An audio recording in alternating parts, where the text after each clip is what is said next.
ज्ञानदेव तुकाराम. अवधूत चिंतन श्री गुरुदेव दत्त. श्री गुरुदेव दत्त.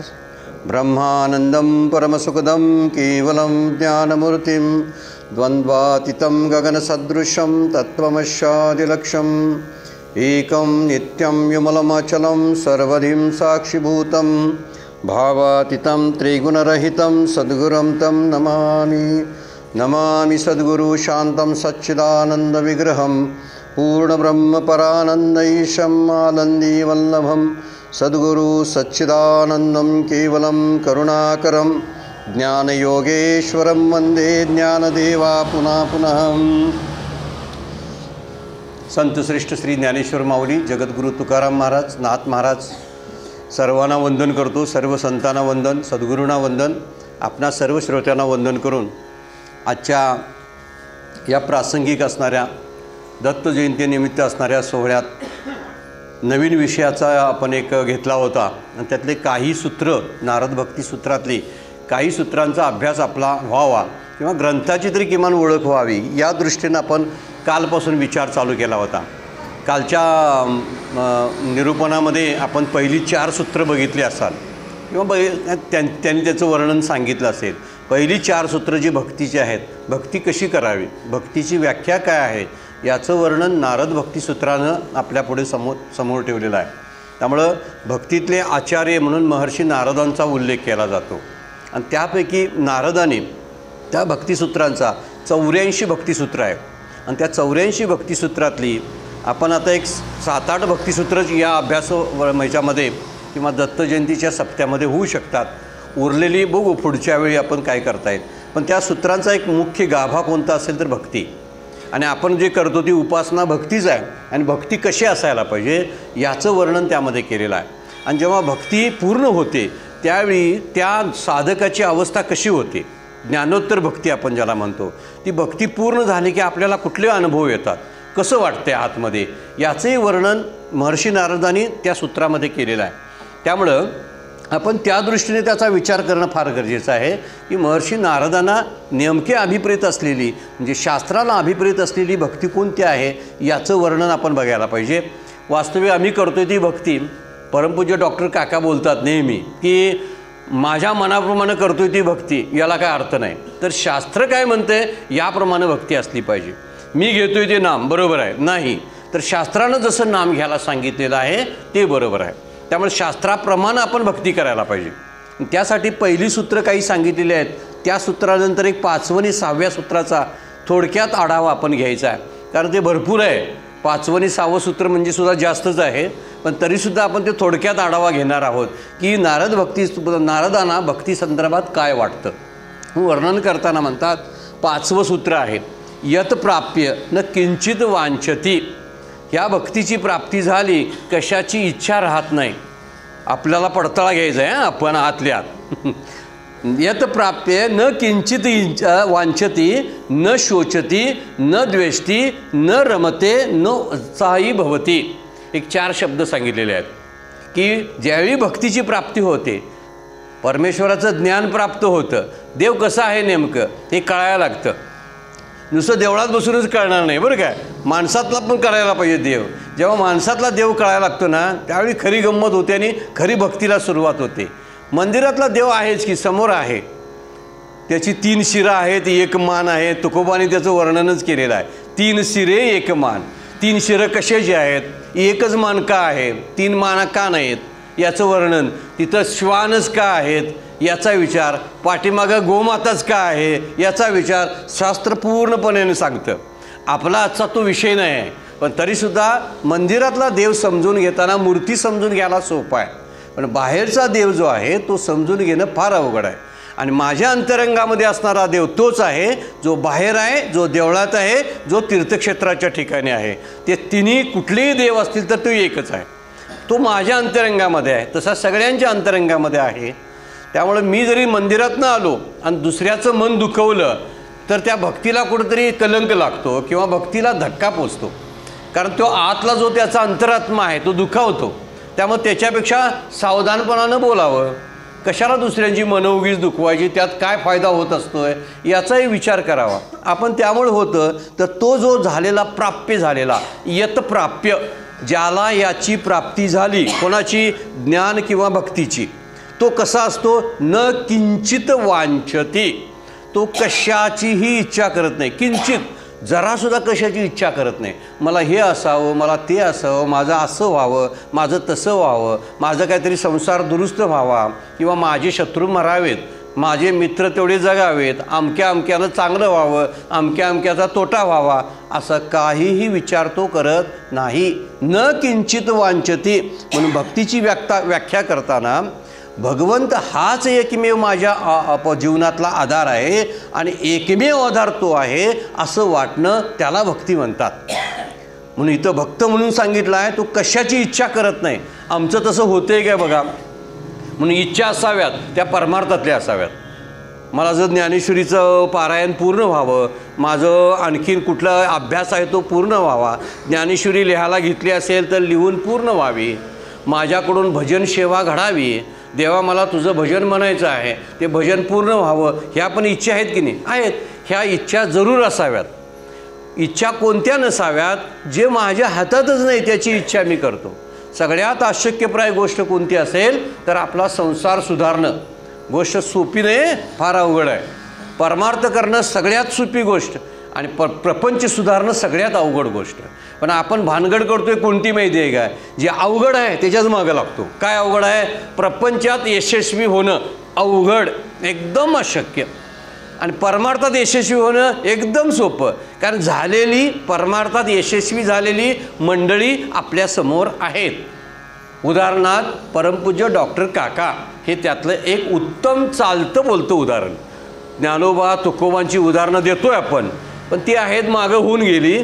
पण आता असलेलं उदाहरण द्यायचं झालं तर हे जे आहे की ज्यांनी परमार्थ यशस्वी पूर्ण केला त्यांना म्हणायचं यश प्राप्त झालं. म्हणजे एक गोष्ट आहे की परमार्थ करून होतोय आणि त्याच्यामध्ये यश मिळते. उलटं दुसरं विचार करूया आपण. जर प्रपंच जर आहे तो प्रपंच करून मी तृप्त झालो असा म्हणणारा शोधून काढा, तर तुम्हाला कुठंच बघायला मिळणार नाही. नाही हो, बरं झालं माझा परमार्थ माझा प्रपंच एकदम यशस्वी झाला, माझी मुलं बाळं सगळी माझ्या ताब्यात आहेत, व्यवस्थित बोलतात, माझी इंद्रिय माझ्या ताब्यात आहेत, माझं सगळं घर शेजारी पाहुणेपही माझं सगळं काही ऐकतात, ह्याला म्हणायचा प्रपंच यशस्वी झाला. कुणाचे पाहुणेपही ऐकतात सांगा, कोण आपल्या मनाप्रमाणे वागते सांगा. पाहुण्यापर्यंत सोडा, मुलं बाळं आपले ऐकतात काय, मुलं बाळांचं सोडा, मी स्वतःचं ऐकतोय काय, हा मुद्दा खरा आहे. मी माझ्या हाताला सांगितलं किंवा मी माझ्या बुद्धीला आज्ञा केली रात्री झोपताना पहाटे 4:30 वाजता उठायचं आहे बरं काय, तर तो सकाळी मी अलार्म लावून ठेवला, तर अलार्म लागला की मी लगेच बंद करतोय. मी माझं ऐकलं काय सांगा, नाही ऐकलं. मग आता मी पोरांना म्हणून चालेल 4 वाजता उठायचं, 5 वाजता उठायचं, याला काय अर्थ आहे. दुसरी कोण ऐकतील, आम्हीच आमचं ऐकत नाही. आम्ही आमचं ज्यावेळी ऐकायला चालू करू ना त्यावेळी दुसऱ्याला सांगावंच लागणार नाही. गंमत आहे त्यातली.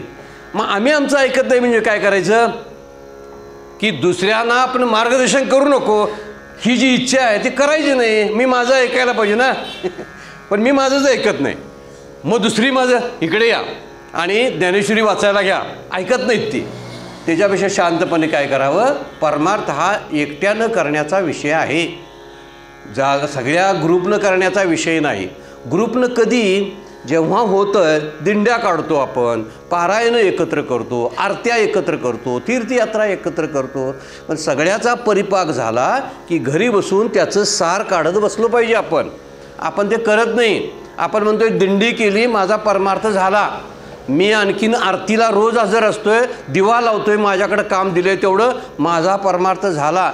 हा तुटपुंजा परमार्थ आहे. नाही करता त्यांच्यापेक्षा चांगलीच गोष्ट आहे, पण त्याच्या पुढं जायला हे भक्तिसूत्र सांगतं. आपण पुढं गेलो पाहिजे. म्हणून विद्वान म्हणतात प्रपंच करून कोणीही शेवटचं सुख प्राप्त केलंय असा एकही मिळणार नाही, आणि परमार्थ करून फसला असं कधीच होणार नाही. फसतो प्रपंचामध्ये, परमार्थामध्ये फसगत नाही. परमार्थ शहाणा करतो, हुशार नव्हे. हुशार हे मुलं असतात बघा शाळेतली, एक विचारलेल्या प्रश्नांची पटपट उत्तरं देतात. शहाणा कुणाला म्हणायचं, तर त्यातलं मुख्य जे आहे गोष्ट ती काढून आपल्या जीवनामध्ये वापरतो तो शहाणा. हुशार कुणाला म्हणायचं? पाठ केलेलं जी उत्तरं आहेत, ओव्या पाठ केल्यात, अभंग पाठ केलेत, ते म्हणून दाखवतो तो हुशार. कसं काय लक्षात राहते बघा, हुशार आहे. पण तोच अभंग आपल्या आयुष्यात वापरतो तो शहाणा. तुकाराम महाराज म्हणतात ना, शहाणा तो धनी घेतो येते. शहाणा कुणाला म्हणावं? ज्यानं तुकोबांचा, ज्ञानोबांचा विचार, डॉक्टर काकांचा विचार आपल्या जीवनामध्ये उतरण्यासाठी धडपड करतो. नाही अजून यशस्वी झाला, पण धडपड करतोय, माझ्या जीवनात ते उतरलं पाहिजे, माझ्या रोजच्या हातापायात, बोलण्यात, दृष्टीत, कानात तेच आलं पाहिजे. जर असं करायला लागेल तर तो परमार्थ व्यवस्थित झाला. ते सूत्र तेच सांगतं. म्हणून भक्तीची व्याख्या करताना भगवंताखेरीज कुणाचा आधार वाटता कामा नये. एक मुद्दा मध्ये सुटला, असा कोणी नाही की ज्यानं प्रपंच यशस्वी करून दाखवला. यशस्वी होत नाही, काहीतरी राखूनच आपण मरतो. माझं हे राहिलंय असं म्हणूनच किती माणसांचं मरण तुम्ही जवळून बघा, सगळ्यांना विचारा. उदाहरण मोठं घेऊया आपण. लता मंगेशकरनी किती 30 काय 40,000 अभंग किंवा गाणी गायलीत, सिनेमातली भक्तिगीतं एवढी. आता शेवटी जाताना त्यांना शेवटी मुलाखत घेताना 90व्या वर्षी विचारलं, तुमची काय अजून इच्छा आहे काय? होय, तर माझे काही तुकोबांचे अभंग राहिलेले आहेत, ते अजून मला गायचे आहेत. ती काय म्हणतात बघा, त्यांचं जरा ध्येय मोठं आहे, आमचं तेच असतंय. आम्ही काय म्हणतोय, बांधलंय घर, अजून एक खोली काढायची राहिली आहे. ह्या पलीकडं आपलं जायचंच नाही कुठं. गाणं एवढंच आहे, एवढं केलं, अजून एवढं व्हायला पाहिजे. एवढ्या एका नातवाचं झालं, दुसऱ्या नातवाचं करायला पाहिजे. करतच राहायचं आणि करत करत मरायचं. हा प्रपंच काय करतो? मारतो जिवंतपणे आणि परमार्थ जगवतो, संजीवनी देतो. अमृत आहे म्हणून अमृतो भवती, 6वं सूत्र तसंच सांगतं आपल्याला. ते अमृत तत्व प्राप्त होतं, ती गोडी प्राप्त होते आणि आपण यशस्वी झाल्याचा एक आनंद प्राप्त होतो. माझ्यासाठी काही करणं शिल्लक नाही असं वाटायला लागतं. न किंचित वांछती शब्द वापरलेला आहे. म्हणून देव आहे, देव आहेच, देवच आहे. 3 वाक्य लक्षात ठेवायची. देव आहे सारखं वाटलं पाहिजे. इकडं आहे, इकडं आहे. नुसता मंदिरात आहे म्हणून नव्हे. मंदिरात आलो की मी व्यवस्थित वागतो, घरात गेलो तर कसा वाटेल तसा वागतो. जर ज्याला तपासायचं असेल तर त्याला घरातलं वर्तन तपासावं. गोंदवलेकर महाराज म्हणतात ना, जिची बायको ज्याला साधू म्हणते तो साधू. गावाने सर्टिफिकेट द्यायची काही गरज नाही. मला माप म्हणतील, चांगला प्रवचनकार आहे, माझी बायको म्हटली काय मला साधू, त्याचं गुण मला माहिती आहे, माझी बायको मला म्हणते. का? कारण घरात दिसतात ना गुण. काय आगावपणा करते, कुणाला शिव्या देते, लबाड किती बोलते. बायको जवळ असते नेहमी, त्यामुळे बायकोला कळत असते ते हे काय काय करते ते. आणि गावाच्या पुढं मात्र कीर्तन मी करतो, प्रवचन करतो. लोक म्हणतात चला नमस्कार करूया महाराजांना. महाराज नेमका आगाव कसा आहे ते कळत नाही, बायकोला माहीत असतं. ह्या गोष्टी फार महत्त्वाच्या असतात.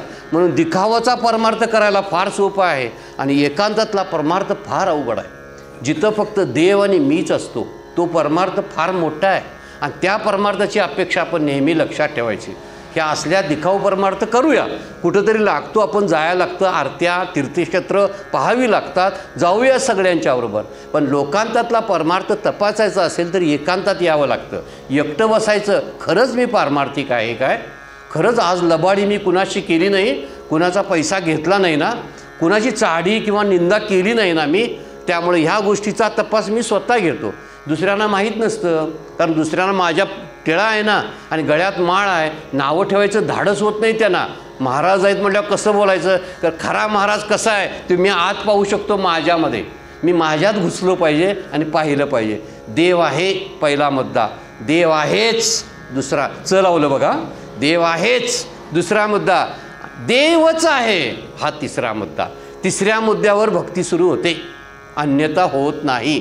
देव आहे सगळीच म्हणतात, आहे गीतावर जाता जाता आणि पद्धत आहे ती, असं गाडीवर जाताना असा नमस्कार करायचा. देव आहे म्हणणाऱ्यांची लोक या देव आहेच असे म्हणतात, गाडीवरून उतरतात आणि येतात नमस्कार करतात. काय दानपेटी आहे, एक 4 रुपये 5 रुपये टाकूया त्यामध्ये, आलोयच आपण इथं आणि देवाला जरा नमस्कार करूया, जराशी एक अष्टगंध लावूया. देव आहेच म्हणणार आहे, देवच आहे.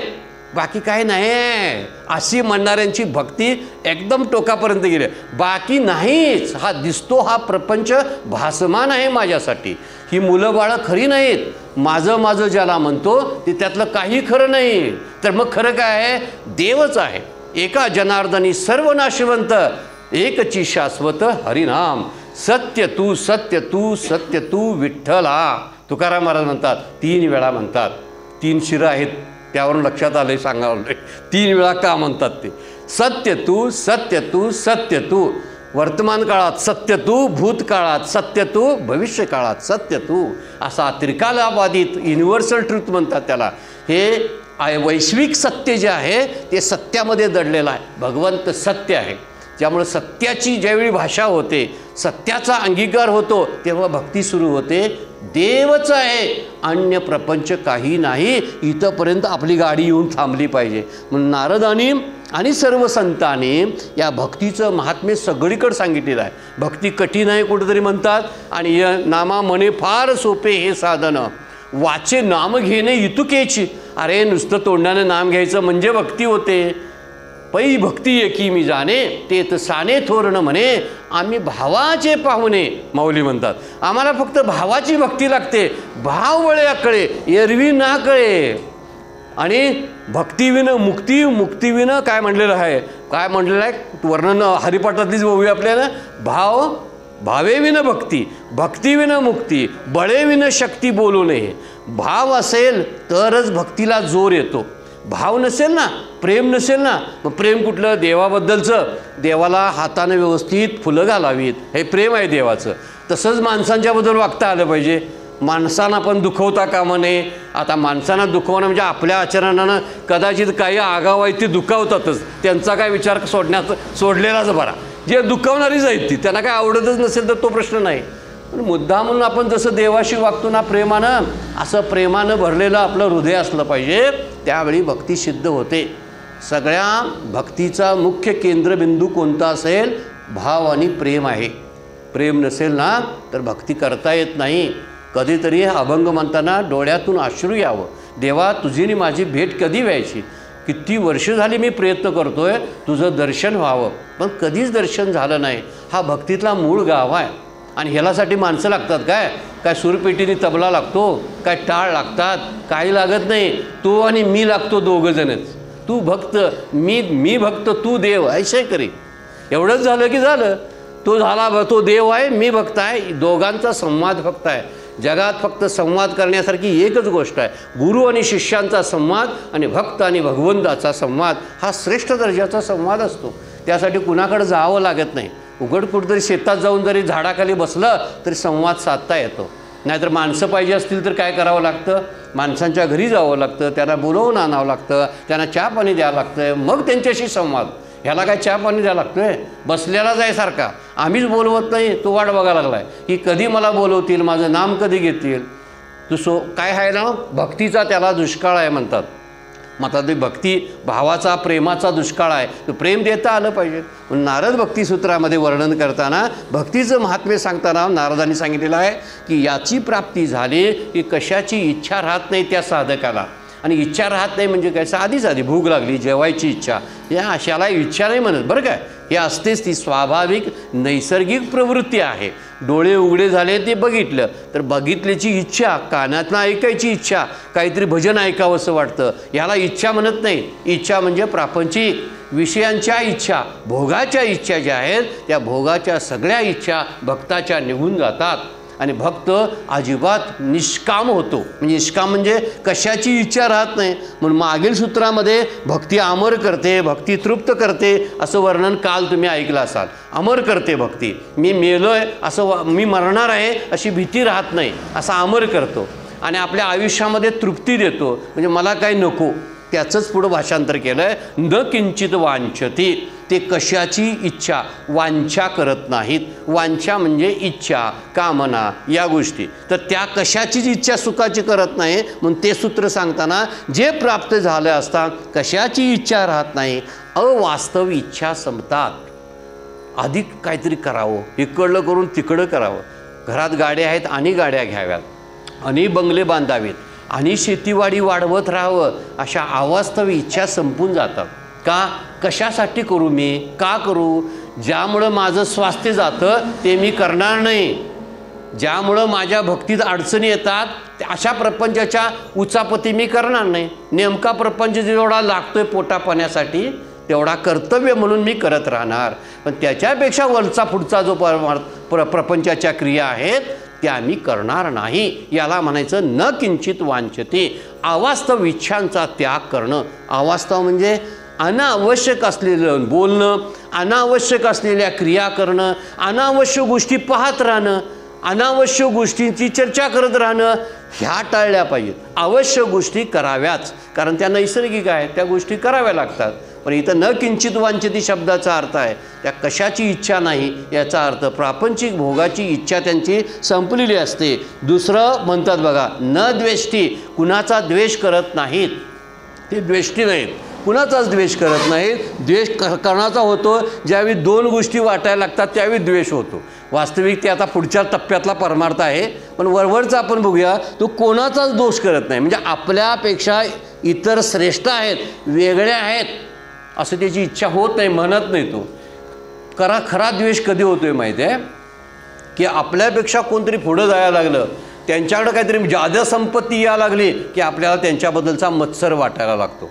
ही गोष्ट खरी आहे आणि सगळ्यांच्यामध्ये रुजलेली आहे. परंतु डॉक्टर काकांना मी एकदा प्रश्न विचारला होता की कोणतरी कुणाचा तरी मत्सर करतंय, त्या मत्सर ज्याचा होतोय, द्वेष ज्याचा केला जातोय, त्या माणसानं कोणती प्रतिक्रिया द्यावी? समोर समजतंय की माझा द्वेष करायला लागल्यात मनातल्या मनात, त्यावेळी काय करावं माणसानं? ते म्हणले ही गोष्ट फार भूषणावं आहे की आपला कोणतरी द्वेष करते.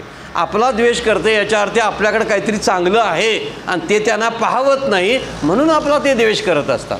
काहीतरी आपल्याकडे वेगळं असतं जे त्यांना वाटते आपल्याकडे असायला पाहिजे, ते त्यांच्याकडे नसतं म्हणून ते दुसऱ्याचा द्वेष करत असतात.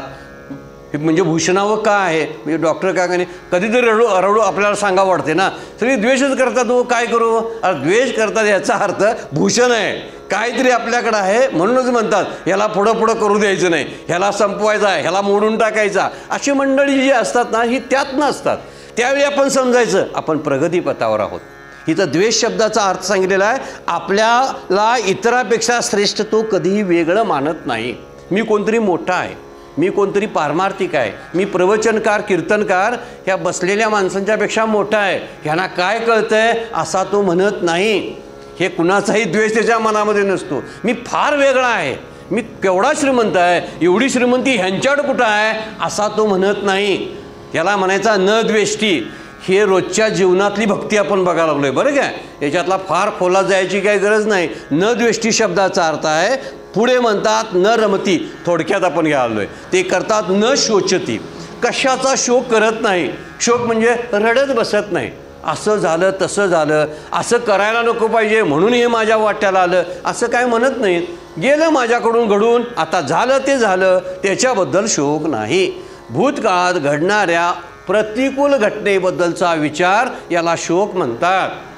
प्रतिकूल काहीतरी घडलेलं असतं बघा, म्हणजे भूतकाळात घडलेलं असतं, याला मीच जबाबदार आहे, मीच जबाबदार आहे, मी असा कसा मूर्खपणा केला आणि असं त्यावेळी वागायला नको पाहिजे होतं, हे सारखं आठवत राहणं याला शोक म्हणतात. आठवायचं नाही मी असं का वागलो, झालेलं असतं ते दुरुस्त करता येते, ते पाठीमागं जाता येत नाही. मी आता 2023मध्ये घुसू शकत नाही, मी 2024च्या डिसेंबरमध्ये आहे, तर 2024च्या नोव्हेंबरमध्ये मी जाऊ शकत नाही. आता केव्हाच जाणार नाही, कधीच जाणार नाही. मग जर मला जाताच येत नसेल, ते दुरुस्त करता येत नसेल, तर त्याचा शोक कशाला करत बसायचं, त्याचा सारखा विचार कशाला करायचा. त्याचा अपमान माझ्याकडनं झाला, व्हायला नको पाहिजे होता, किंवा मी त्याचा अपमान केला हे बरोबर झालं नाही, किंवा त्यानं माझा अपमान करायचा काय, कधीतरी असते. हे सारखं आठवत असते. ह्यातलं काही आठवत नाही, ते मात्र आठवत असते, कायम आठवते बघा. कुणी शिवी दिली, कुणी अपमान केला, वर्षभरानं विचारा, तारखेसहित सांगतात. पण गेल्या वर्षी मागच्या वर्षी घेतलेला दत्त जयंतीमध्ये अभ्यासाचा विषय कोणता होता असेल काहीतरी, तो मात्र काय झालं ते काय माहीत नाही हो मला. ते का त्याच्याबद्दल आठवत नाही. खरी गोष्ट जी आवडते ना ती आठवत असते, जे आवडते ते आठवतेच. देवाला आवडायला पाहिजे देव, तर देव आवडीनं भावे हरिनाम घेशी. त्यावेळी प्रेमानं आपण भगवंताचं नामस्मरण करायला लागतो, त्यावेळी देव जवळचा होतो. म्हणून देवाबद्दलच विचार केला आपण आहेच की, सारखा प्रपंचाबद्दल विचार करतोयच आपण. थोडा 1 तास बाजूला जायचं, शांतपणे बसायचं आणि थोडासा श्वास दीर्घ घ्यायचा, सोडायचा, एक 5 मिनटं ओंकाराचा अभ्यास करायचा आणि ओंकार झाल्यानंतर गप्प बसायचं. काही बोलायचं नाही, मनातल्या मनात काही विचार काही करायचा नाही, शांत अवस्थेमध्ये बसायचं. एक 10-15 मिनटं झाले की नामाला सुरुवात करायची. मग नाम आतमध्ये हळूहळू उतरायला लागतं आणि काम करतं आपलं काम. त्याला काही सांगायला लागत नाही, तू असं कर, तू तसं कर. नाम बरोबर जे करायचं ते करत राहतं. पण आपण शांततेनं बसत नाही तासभर, सारखं वार वार वार वार वार जर करायचं. कोंबड्या दिवसभर उकरतात, बघितलं सगळ्या असं उकरीत खातात. काय एवढं असते त्यांचं ते जठ्ठर का काय ते, त्याच्यामध्ये काय लागत असेल, 4 दाणे खाईत असेल, उकरते मात्र दिवसभर. आमचं प्रपंचाचं तसंच आहे, नुसतं उकरायचं रे उकरायचं. जायचं कुठं, काय नाही, अर्थच नाही. काय कुत्री रस्त्यानं चालतेली असतात बघा, अशी बरोबर नियमाप्रमाणे चालू असतात, पुढं बघतात चालतात. त्याला कुणीतरी विचारा पाहिजे कुठं निघालं, त्याला काय माहीतच नाही कुठं निघालं. आमचं तसं आहे का, काय मी काय करायला लागलो आहे, या आरती करायला लागलो म्हणजे कुठं निघालो आहे, मी काय करायला, कशासाठी आरती करतोय, की ज्ञानेश्वरी वाचतोय, कशासाठी वाचतो. अरे बघ तरी बसून शांतपणे, बघतच नाही. मी वाचणार, प्रवचन ऐकणार, भजनं म्हणणार, पण का म्हणणार बघ ना. का म्हटलं ना, भक्ती सुरुवात झाली. एकदम प्रॅक्टिकली बोलायला लागलो आहे मी, एकदम प्रॅक्टिकली. अजिबात प्रवचनाचा याला फॉर्मॅट नाही आहे, ते सोडून बोलायला लागले. ज्यावेळी आपण अशी सुरुवात करतो ना, त्यावेळी होतो. मग कुठला शोक आहे सांगा, मग कोणाचा द्वेष आहे सांगा. न शोचती न द्वेष्टी न रमते शब्दाने रमत नाही ती प्रपंचामध्ये. प्रपंच आवडत नसा होते, नको वाटते. तुका म्हणे मज अवघ्याचा कंटाळा, तूच एक गोपाळा आवडशी. मला कोणी आवडत नाही देवा. माझी नातवंड, मुलं, माझे नातलग, माझ्या आसपासचे, माझ्या घरातली प्रॉपर्टी मला आवडेन अशी झालेली आहे. मला फक्त तूच आवडतोस, तूच माझ्या ठिकाणी, मी तुझ्या ठिकाणी, असा आमचा संवाद चालू राहावा. त्याला म्हणायचं न रमती. रमत नाहीत ते प्रपंचामध्ये, रमत नाहीत. रमायची जागा त्यांची ठरलेली असते, तिथंच रमणार, दुसरीकडे जाणार नाही, तिथंच रमतात ते. ही गोष्ट जर आपण लक्षात ठेवायला लागलो या सूत्राप्रमाणे. आणि शेवटचा त्यातला शब्द आहे नोत्साही भवती, म्हणजे उत्साही होत नाहीत. उत्साही होणं म्हणजे अचानक कुठल्या तरी गोष्टीने राग आला की आपण एकदम एक्साइट होते बघा. एक्साइट म्हणजे डोळे विस्फरतात, चेहरा लाल होतो, कान पण लालसर होतात, काहींचे केस पण उभा राहतात. अशी माणसं आत केवढी खळबळ चालू असेल बघा. चेहरा लाल होण्यासाठी आत केवढ्या प्रक्रिया घडत असतील. म्हणजे आपण आजारालाच आमंत्रण देतो, चिडतो, म्हणजे चिडतात ती नेहमी मर्तुकडीच राहतात, म्हणून चिडू नये. चिडलं की नुसती चीड दिसते, पण आतमध्ये खळबळ फार मोठी आहे. म्हणून असा उत्साह हा असा एक्साइटमेंट बरोबरची नाही. सुखानं पण एक्साइट होऊ नये आणि दुःखानं पण एक्साइट होऊ नये. याला म्हणतात न उत्साही भवती, म्हणजे अधिक श्रीमंत व्हावं, लौकिकात काहीतरी मोठापणा मिळवावा, आणखीन काहीतरी कोणाला तरी वेगळं दाखवण्याचा उत्साह असतोय. माझ्याकडे केवढी श्रीमंती आहे, मग काय करायचं, सोनं दाखवायचं, गाड्या दाखवायच्या, किती गाड्या घेतल्या ते दाखवायची, मुलं कुठं कुठं नोकरीला आहे ते सांगत बसायचं. ह्यामुळं प्रपंच दृढ होतो.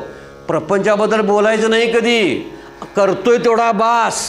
बोलल्यामुळं घात आहे. बोलल्यामुळं काय होतं, दृढ होतो तो प्रपंच, दृढ होता कामा नये. म्हणून काय करायचं, हळूहळू प्रपंच विसरायचा प्रयत्न करायचा आहे. आणि आमचं काय चाललं आहे, कसा लक्षात राहील याचा विचार चालू असतो. म्हणून इथं म्हणलेलं आहे न उत्साही भवती, कुठल्याच बाबतीमध्ये ते उत्साही होत नाही. ही अशी भगवंत अशी एकरूपता त्यांची झालेली असते. कुणाचा द्वेष करत नाही, रिकामा झाला बघा. कशाबद्दलची इच्छा करत नाही, इच्छेपासून बाजूला राहिला. कशाची इच्छा शब्द आपण मगाशी बघितलेला आहे, अजून त्याचं स्पष्टीकरण आहे. कुणाचा द्वेष करत नाही, कशाबद्दल शोक करत नाही, झालेल्या गोष्टीबद्दल शोक करत नाही, नंतर प्रपंचामध्ये रमत नाही आणि सुखदुःखानं कामक्रोधादी विकारानं त्याच्या मनामध्ये चळवळ आणि हालचाल होत नाही, शांत असतो. काही आयुष्यात कुठले मोठी संकटं आली तर त्या संकटाला धीरोदत्तपणाने सामोरे जातो, तो डगमगत नाही. कारण संकट काय मुक्काम करून राहत नाहीत. आलेलं संकट 5-10 मिनटामध्ये, 1 दिवसामध्ये, 2 दिवसामध्ये निघून जातं आणि आपण रिकामं होतो. मग त्याला डगमगायचं कशाला. एक माणूस म्हणतो संकट मोठी की देव मोठा. भक्ताला संकट कधी मोठं वाटतं का म्हणे, कारण देव त्याच्यापेक्षा शतपटीनं मोठा आहे. ज्ञानदेव पुसे निवृत्तीची चाड, गगनाहुनी वाढ नाम आहे. केवढं मोठं नाम आहे, गगनापेक्षा श्रेष्ठ नाम आहे. मग गगनापेक्षा जर उंच नाम असेल तर आपण त्याचा विचार करावा ना. माझा देव जो आहे, अंतरंगातला देव जो आहे तो गगनापेक्षा मोठा आहे, म्हणजे उंच आहे. तेवढं उंच मला होता आलं पाहिजे. म्हणून माऊली इथं विचार सांगायला लागलेत.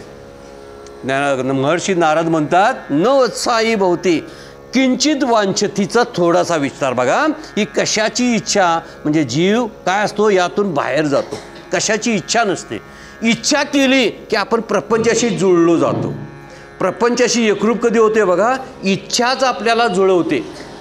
म्हणून शांत बसताना मनात येणारे इच्छा आणि संकल्प जे आहेत ते हळूहळू थांबवत जावं.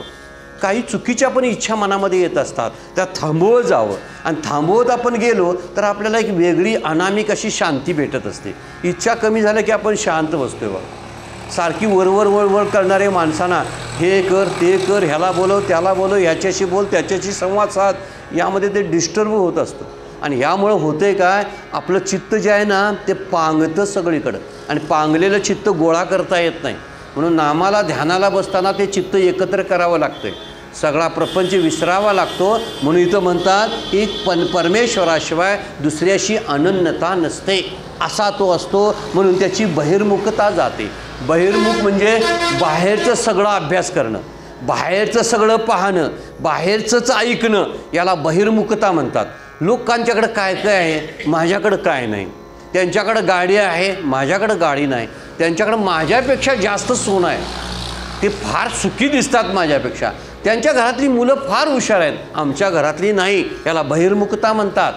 आपण आपल्याकडं बघावं. सतत आपल्याकडं बघितल्यामुळं आपणच आपल्याला समजायला लागतं की खूप आहे देवानं आपल्याला दिलेलं. आणि एक प्रकारचं समाधान टिकून राहतं. जे समाधानी असतात ना ते देवाच्या जवळच असतात. आणि नेहमीसारख्या इच्छा करतात, मला हे पाहिजे, ह्याच्यापेक्षा श्रेष्ठ पाहिजे. त्यामुळे समाधान निघून जातं, तृप्ती निघून जाते आणि आपण अस्वस्थ होतो. एक वेगळ्या प्रकारची अशांती निर्माण होते. आणि अशांत माणसाला सुख जन्मात प्राप्त होत नाही. अशांतस्य कुतो सुखम, असं भगवद्गीतेमध्ये सूत्र आहे. अशांताला कधी सुख मिळणार नाही. अशांती कशा कशाने येते, हे पाहिजे ते पाहिजे, हे नको ते नको, ह्या